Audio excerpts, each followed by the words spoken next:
So before we get started, we do want to just take a moment for a land acknowledgement. For those who aren't aware, a land acknowledgement is literally acknowledging the land that we're occupying, that we're gathering on.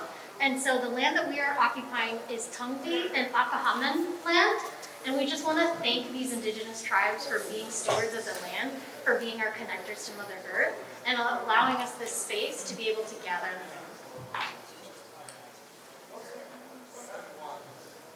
Okay. So we want to have a disclaimer. Although this is an AAPI Voices panel, we are not a monolith.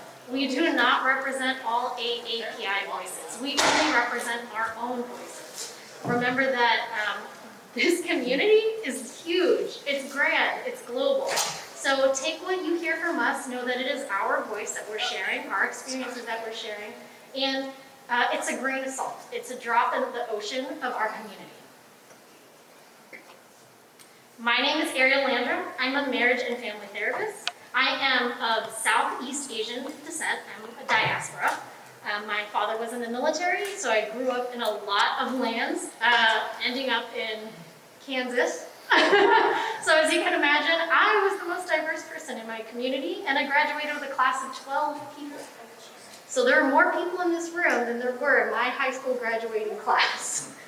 And as a therapist, I work with a variety of people, and I found that in my practice, I had a lot of AAPI people coming to me to talk about their experiences. They knew that I could at least understand what it felt like to be diaspora. They knew I could understand what it felt like to enter spaces that don't quite understand you and look at you with a belief they already know you. And in sharing and understanding those narratives and stories, I continue to learn more about how wonderful our community is, but I also continue to learn how it's very hard for us to talk about mental health. It's hard for us to talk about feelings. And when we do, we use a we.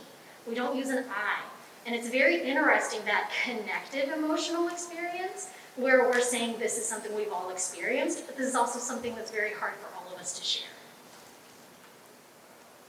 Hi everybody, my name is Stefanie Bautista. I'm not sure if you mentioned, but me and Ariel, we are co-hosts of a podcast called The Happiest Pod On Earth. We're really big Disney fans.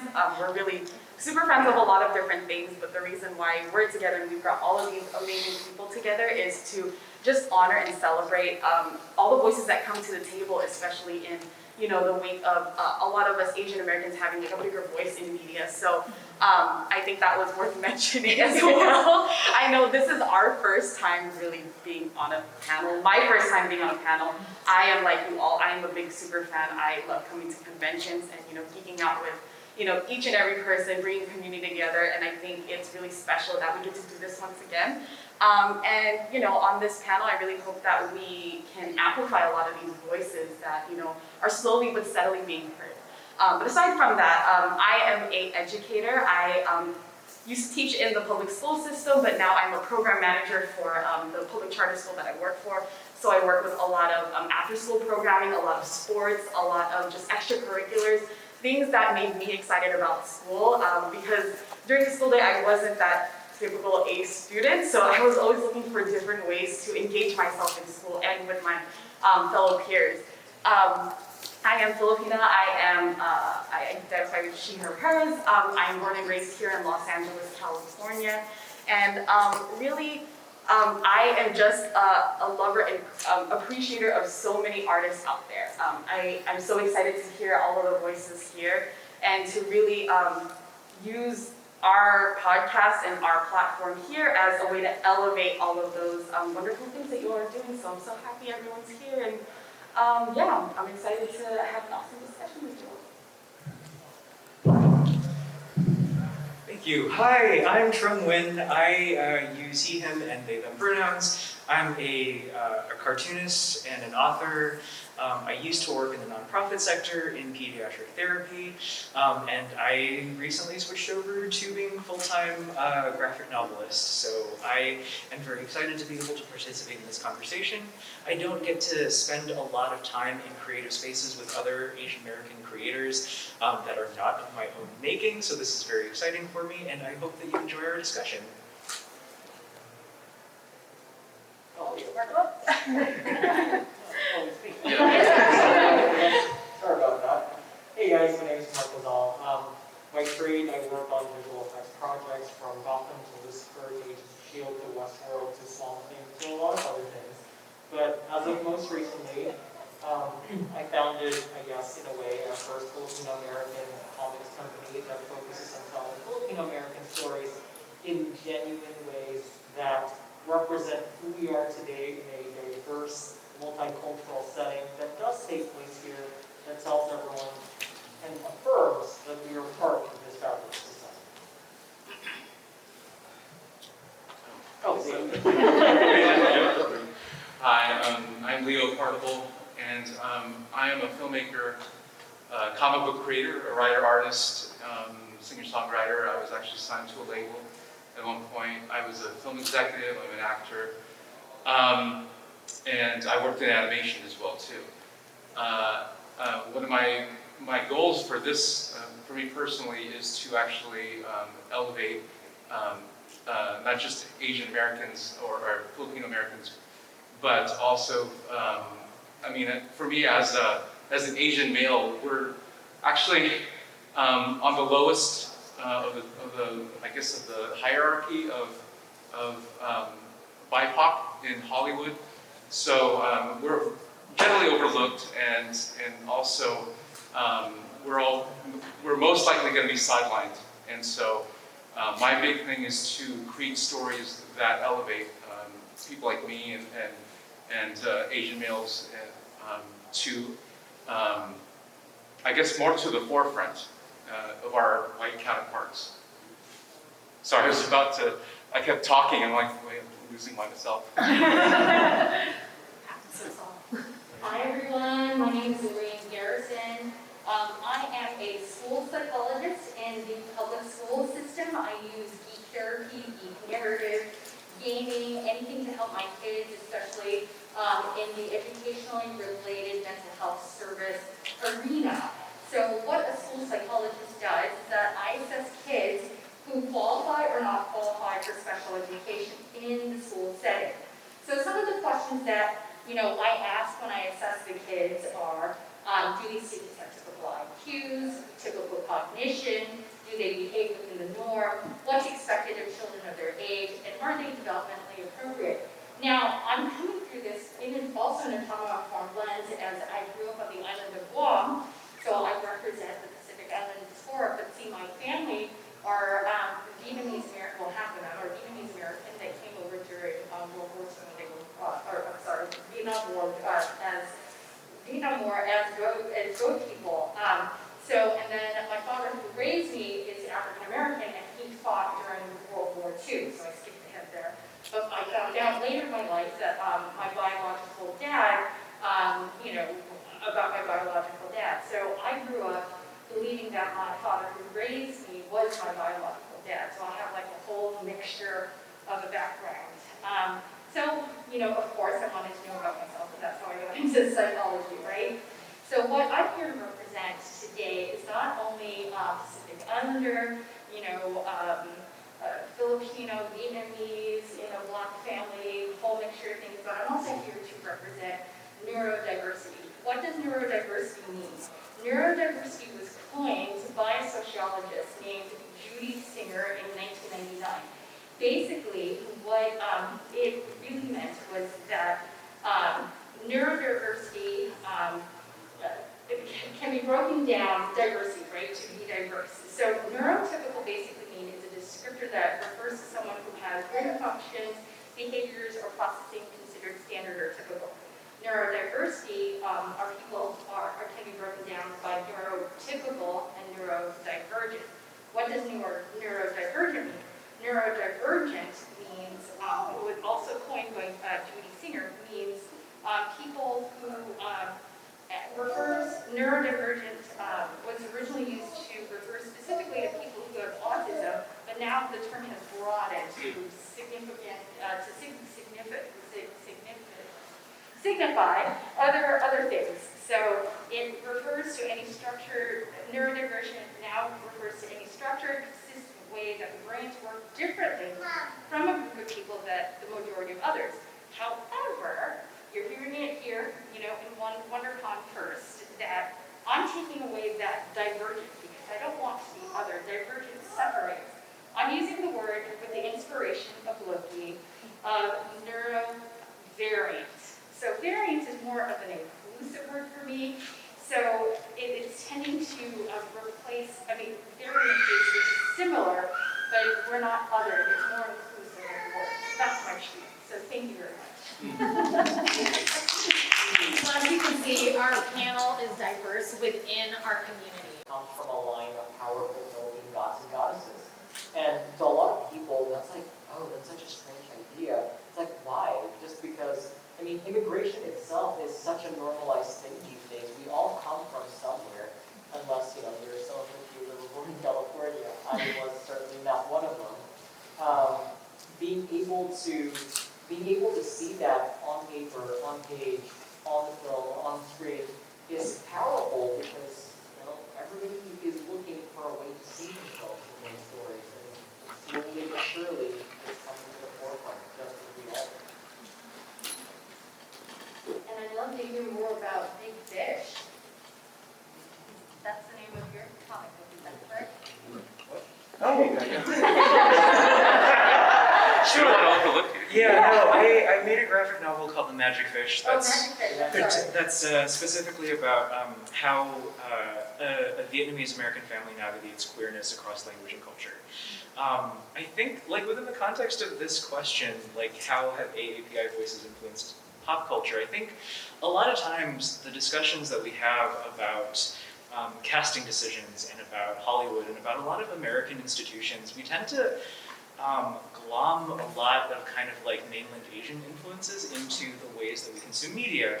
And so when I talk about AAPI voices, I particularly am talking about it as a labor issue for Americans, because Asian Americans have been here for a very long time, and I want to be able to see them represented in industries here, because there's an interesting sense of othering that happens when we relegate Asian stories and Asian faces to mainland Asian nations where they are part of the hegemony, where they are the people who are at the top of the pecking order, so to speak.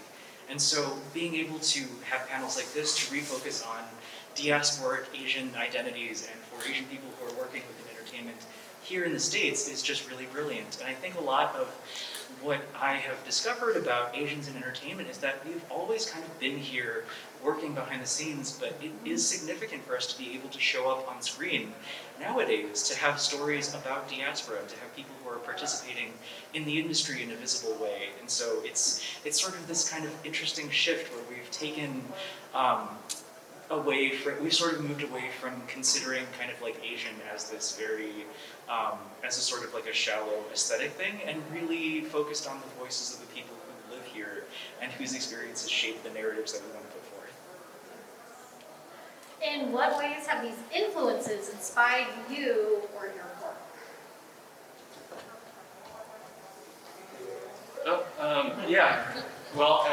For me as a Filipino American, Filipinos tend to cross over into three categories, which is Asian and Pacific Islander and Hispanic. Okay? And so one of the things I did was I went back and traced back the roots of Filipinos, and we came here to, we were actually one of the first to come here in the United States in 1580 in Morro Bay, and then I also found out that we were in St. Malo in New Orleans in the 1700s, and I found pictures of Filipinos in the Civil War. So for me personally, I thought I should actually start writing about Filipinos in the Old West, because I'm a huge fan of the Westerns. And so it's a valid thing for us to have Filipinos in or Asians in the Old West. And so I took my cue from Warrior, which is such a great show, and then also a little bit from 1883. It's a TV show that has a Native American, and he's. I love the way that they portrayed him as being desirable. And for me as an Asian American, as a Filipino, I really want to have that, for me to be in the forefront in that way. So I was really inspired by history, by putting a character like me back in the Old West in the forefront. And then of course, modern day as well too. Sort of like adding to, Leo's sort of need for identity in, our community and being able to really specify ourselves as that. I made the bold choice of calling our book a Filipino-American urban mythology. Not so that it can be exclusive only for that audience, but it's a signal to the rest of the world and the rest of America is we are here, we are a part of the society. And I think that's important too to acknowledge that, as Ariel said, we are not one race, we are one of many. And I think those communities, in their individuality, should be allowed to shine to each other. And I'm just going to jump in here to say that it's really important for me to see authentic stories, to hear authentic stories, to read about authentic stories. Like growing up, I had to have a mishmash of everything. And like all of the characters I looked in comic books were white, X-Men, Phoenix, white. With Storm. Like that was like very few and far between. And so these lived experiences, when I go and support my students in the classroom, people need superheroes. Kids need someone to look up to. So whether it's, fictional, whether it's real, these stories are really important because they want to say, these kids want to say, oh, like Miles Morales really supports me. Leo and I have had long conversations about Shang-Chi. There's the good and the bad. Like, why couldn't he get the girl at the end, for example? He doesn't get to kiss the girl. He doesn't get to kiss the girl. Why are Asian men still emasculated in Marvel, for example? So, all of my boyfriends in high school were Filipino. So, have you faced any challenges advancing AAPI representation in your craft? Yeah, if you guys want to be a little more specific, like it was in the early stages, in later stages, like for those people who want to create their own content. So I can begin with this. So first of all, by the way, this is our title for a Filipino-American urban mythology. And a lot of the challenges I think that we kind of came across with, especially in even trying to propel this material forward, is first of all, in trying to be authentic, we made sure that the language or the Filipino language is there as a part of the story because it is a part of the character's culture. But when we were like shopping it around and we were looking at the decision makers in a lot of these large companies, it was clear that the decision makers are not people like us. They weren't the people who would understand why it was important for us to be able to tell these stories with the authenticity of the voices. Like I always argue, and I've said this in the last panel, I always argue that if you can have the Jedi or the Nabi as fictional languages that you can put on film and on paper, why can't you have an actual living language? And the answer is always because they doubt the marketability. So that, I think, is I was thinking about that. My fellow friend, Wilson Patasio, he had created Bishop. Is it Bishop? That's right. Yes. And originally Bishop was supposed to be Filipino. And a couple of the Marvel editors said, what's a Filipino? And I'm thinking, what? They said they wanted to turn him black because they didn't know what Filipino was, which I thought was so weird because Filipinos have been here in comic books like Nestor Redondo, Alfredo Alcala. Just an entire cottage industry, especially in DC. So maybe in Marvel, they just, dismissed that. But for me personally, I was actually signed to a record label, and they didn't know what to do with me.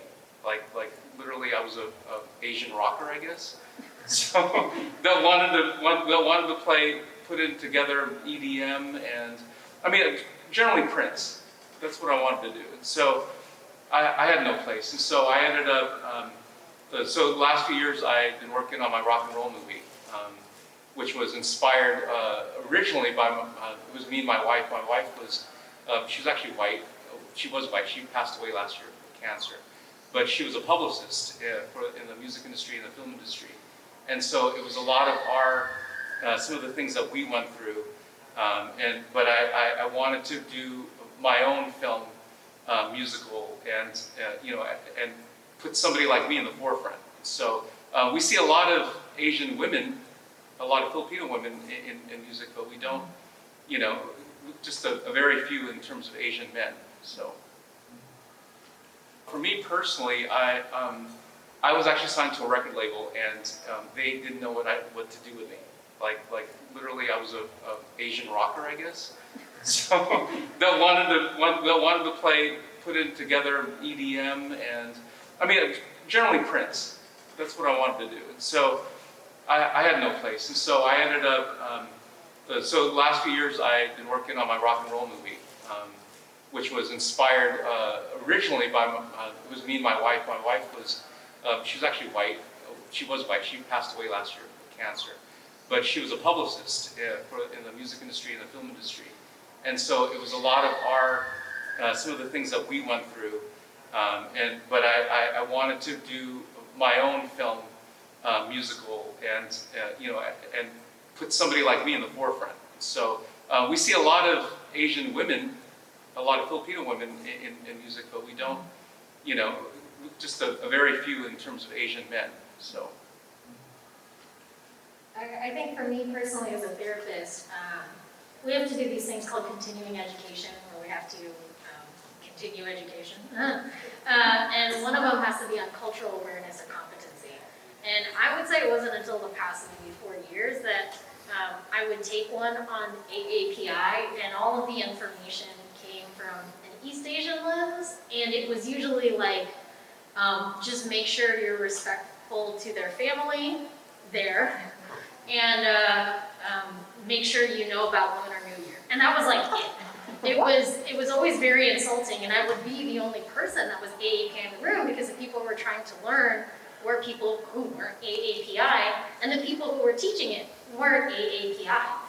And so I found that I had to start creating my own training to diversify what's supposed to be cultural competency. We're supposed to show that we have some awareness and understanding, and to have it being taught by people who don't have the lived experience and don't have even the relational experience, and really presented the material as, oh, you maybe will get one of these in your room. This is what you need to know what to do. It was like, excuse me? For how large our community is? Like, you're making it seem like this unicorn that like you're gonna have to be very cautious about working with. I would say that was for me and my craft, how I had to advance our voices. I mean, I can definitely relate to that. My elementary school that I mainly work from is in historic Filipino town in Los Angeles. And so we are right on like Beverly and Rampart, like where so many Filipinos came to LA first and foremost, like decades ago. And so this past Filipino American Heritage Month, me and actually 3 other Filipino Americans who actually work on my staff. This is the first time I've worked in a school where there was more than one of me. We were actually able to craft and come up with new curriculum for Filipino American Heritage Month. And it was so special to me because there were, those 1 or 2 Filipino kids, or even all the other kids who, aren't Filipino, really say, oh my gosh, like I did not know that you guys have different noodles, and it's called pancit, and oh, those egg rolls are not called egg rolls. I've had those before, and these connections that were being made across the community of my school, it was so beautiful to see.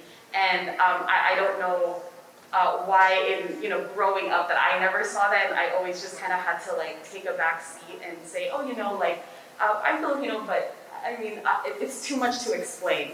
Now, as educators, we are able to, boost those voices in our school, and hopefully do the same for, other AAPI communities, and, all communities really in our school. That really is the goal of me as an educator and my fellow educators, to really be, amplifying those, little voices that don't really, are either too scared or just too shy, or really don't think that they belong. And I think facing those challenges of just not even seeing it, it was a barrier that we had to break through.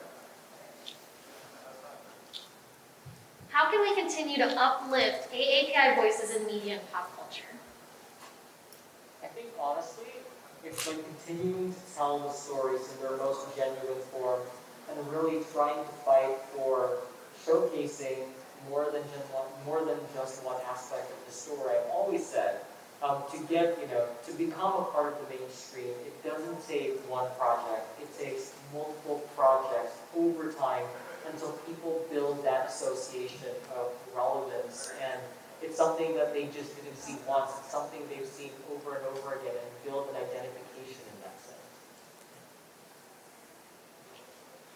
sense. Yeah, part of that is to create, but also understanding our narratives. You know, a lot of times, and Lorraine and I had this discussion about Shang-Chi, and it's like, okay, there's some narratives where it looks like this is progress, but Shang-Chi wasn't progress. I mean, especially for people who are Southeast Asian, that's not our narrative. Like for Filipinos and Malaysians and Thai, I mean, that entire narrative that they had in Shang-Chi was just, that's a different, you know, for me personally, I felt like Aquaman was more, you know, closer to what I was going through. And so we have to find the narratives that you know, really define us as people, and also make distinctions, and then also and not be afraid to really embrace who we are, regardless of, you know, where we come from, and because we're putting into the entire story of America. I mean, I created my own thing called American Fables, and I called it American Fables because I'm an American. So I want to be identified within my culture, but also uniquely Filipino or Asian.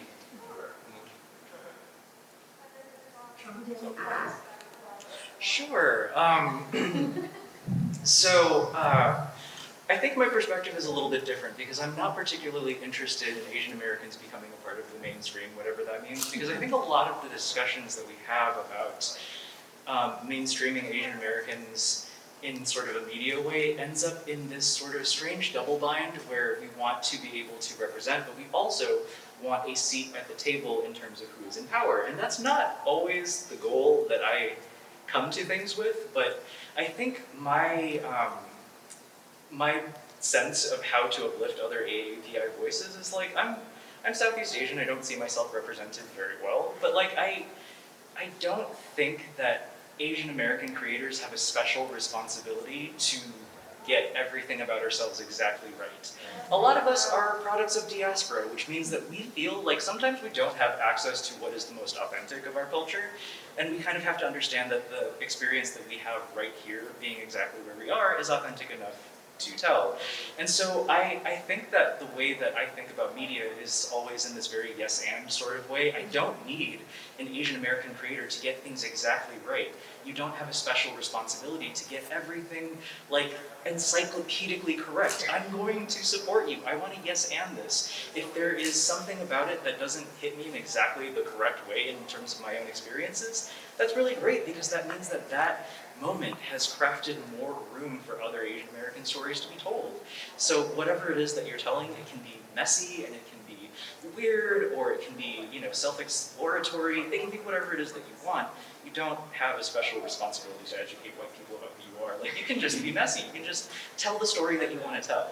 And I think that as long as we get a seat at the table in terms of being a part of building that narrative, I'm happy. Well said. Yes.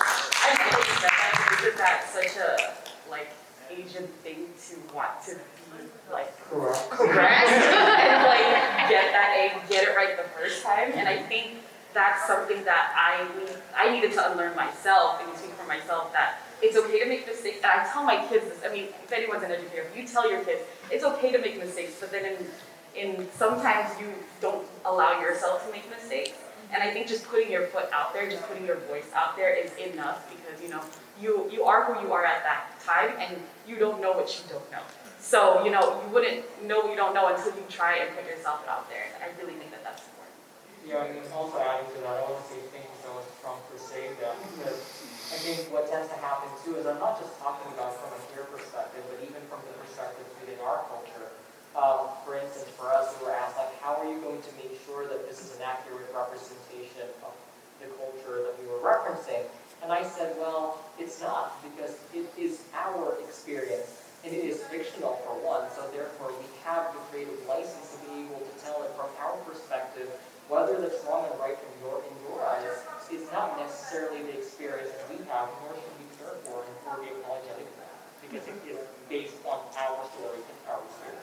And I And I said, well, it's not, because it is our experience, and it is fictional for one, so therefore we have the creative license to be able to tell it from our perspective, whether that's wrong and right in your eyes is not necessarily the experience that we have, nor should we care for and or be apologetic for that, because it is based on our story and our experience.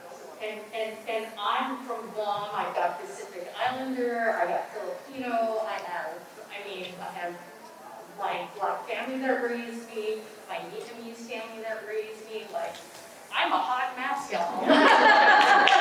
so like my stories, I try to be authentic about it. I try to tell it from, what I know best, what my experiences are. I mean, like the book that I have that I made with my husband's white, and he came, we got together because he loved me for this hot mess that I am. So this story is about a kid who's actually half white, like my son, whose brain pops out of his head, and so my husband has ADHD, undiagnosed ADHD, but he's got all the check boxes of ADHD, right? So his experience while we were talking about it, it's like, oh, why don't we write this in a comic book? Because I can talk to my kids what their experience is like when. So one of the tests I give, the cognitive tests I give, it's a speed test. They just have to recite numbers, 1, 2, 3, 4, 5, as fast as they can. Kids, with slow processing issues, or even ADHD, their brain will skip a number or they'll pause because they have to think about it because that part of their processing. So that's what I test. So anyways, so this is our experience. This is our experience, in real life. My husband's like, sometimes I'll talk to him, he'll be off. Sometimes it's like, hey, so I've got to write it down. I've got to do other ways to communicate with him, right?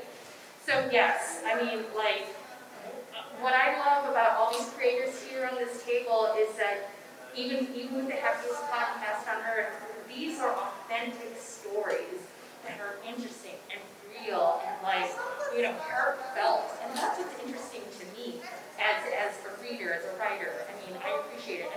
Even with, I'm sorry, I'm promoting your book again. I love in his comic book, there's lots of Tagalog in it, I speak Spanish, and so my mom lives in Texas, and so sometimes when I'm helping her, I've got to translate English, Vietnamese, and if it's somebody in Spanish, then I got to talk in Spanish. So I'm like, Maladino, yay. ¿Dónde estás?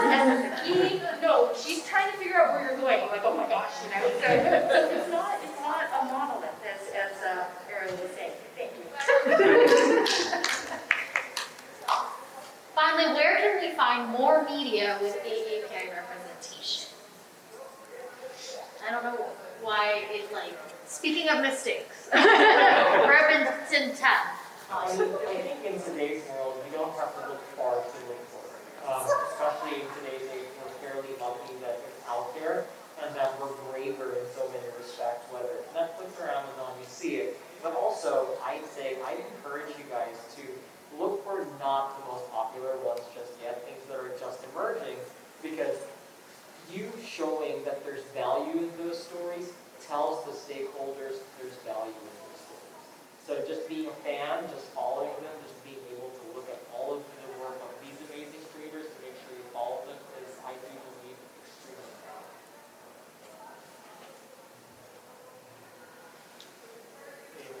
valuable. I was just thinking about that.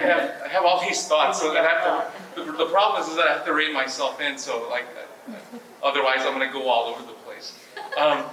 She knows that. Every time, yeah. I heard you the Right. There's a lot. Like Mark said, there's a lot of media that you can find there, and in terms of representation. And I think, we deal with comic books, and so comic books and things like webtoons, this is the beginning grounds for a lot of these shows, like All of Us Are Dead and Tressé on Netflix and all these places. And so I think if we're gonna look for things, we should also start by creating, on the ground level, because we can do that. I mean, you guys have your podcast going on, and so things like that, making podcast dramas, and then making your own comic books. That's something that's the most immediate. So where we, instead of just searching things out, just start making it and create it. So encourage people like that, because I know my friends in the Black community tend to get frustrated sometimes because, and they might feel like, well, we're not, even in our own community, we're not getting as much support. But then we say the same thing as well too. We're like, oh wow, nobody wants to buy comic books until it's out there. Until it's out there, exactly. And then until you have somebody who's not Filipino, but somebody who's Black or somebody who's Mexican or white that actually ends up liking it. So that's what I mean by crossing over, is that somehow somebody, because the strange thing sometimes in our own communities, we tend to not, it's like, oh, it's Filipino, they start looking down. I mean, you know how it is, it's like your own family. There's definitely a colonial mentality. Exactly. But I do believe that as long as you get it out there, there's going to be a point where they're not going to be able to deny that eventually there's a curiosity in it, that they want to see it, because no matter how much they try to resist some of those urges, those colonial urges, they are going to want to at one point just pick it up, even if they don't want to admit it to themselves, because I think a lot of people sometimes, they can be weak to be or worse than. But reinforcing what Leo said, it's not, I don't want to say put your money where your mouth is, but I kind of do. I do think it's important that you feel brave enough to be able to tell your authentic stories. If you don't find your story out there, take a moment, take some time. It doesn't matter how small your audience is, that could work. That could be, there's value in every single story, and I truly do believe it.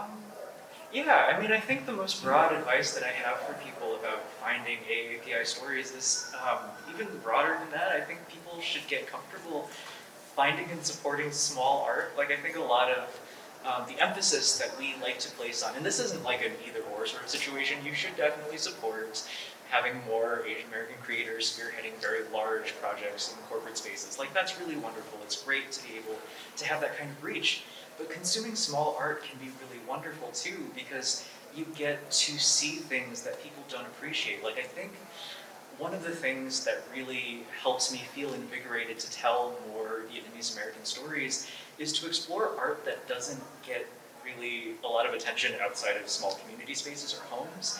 You get to talk to aunties about like the fabrics that they like to use, the aesthetics that inform the things that make them happy, that make the homes that you live in. And so you kind of have to start in the domestic sphere and then bring everyone else along with you. So once you get in the habit of supporting small art and appreciating the little things that happen at home, like the little touches that your family members are able to put into making your space like that special, then you can sort of bring that into broader narratives as well. So I think exploring and like getting used to supporting small art helps make the bigger art a little bit more texturally interesting and authentic. Even though I don't really love that word, it does make those things more real. And I'm just going to jump in, on what you're saying, Trung, is that, as Asian Americans, we do have to honor that, like, Vietnamese culture is oral culture, and that, Vietnamese language wasn't, they weren't given an alphabet until 1888 when the French came. So we have to really recognize that that's an art too, and it's very important to encompass all of these beautiful ways of storytelling.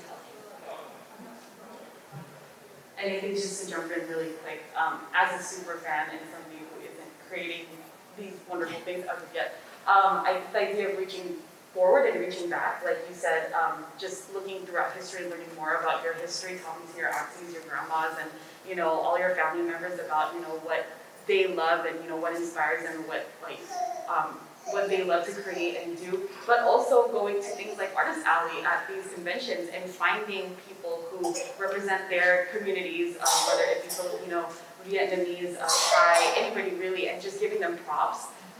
like buying a sticker, putting it on your backpack, just representing that way. I think that at the most ground level is like the small thing you do. Give them a follow on Instagram or Twitter. Just say, hey, I saw this amazing art. More than likely, they love the same things that you do, because I've struck so many conversations with artists that grew up on Sailor Moon, like so many of us, or who just love like seeing their favorite Disney princess being voiced by Lea Salonga, and those little things, just making those connections, I think, is really the smallest thing that you can do, and I think just amplifying that and just being a supporter of the arts really is a great way to amplify all voices. Now is a good time for Q&A. If anyone wants to step up or maybe speak from your seat. Yes. To be fair, I was going to sit here and just listen passively, but you guys brought up a lot of thoughts in my head, so they're just brimming right now. So, first thing I'm Thai American, even though I don't look it. So, I don't agree with your shit right now, Shang-Chi, but, Oh, we can talk about that. I know, Looking for dinner. Here, I'm going to give you one of my books. you're being serious. Go ahead and ask questions. I forgot what I was. Okay, so my space that I usually have a lot of problem with is that the fact that You get one of these two. okay. But I'll do it. Okay. Is that We can get one too. there's not a lot of media for mixed Asians. So that's why books like Patient Saints of Nothing hit a huge chord with me. So, and you guys mentioned sharing.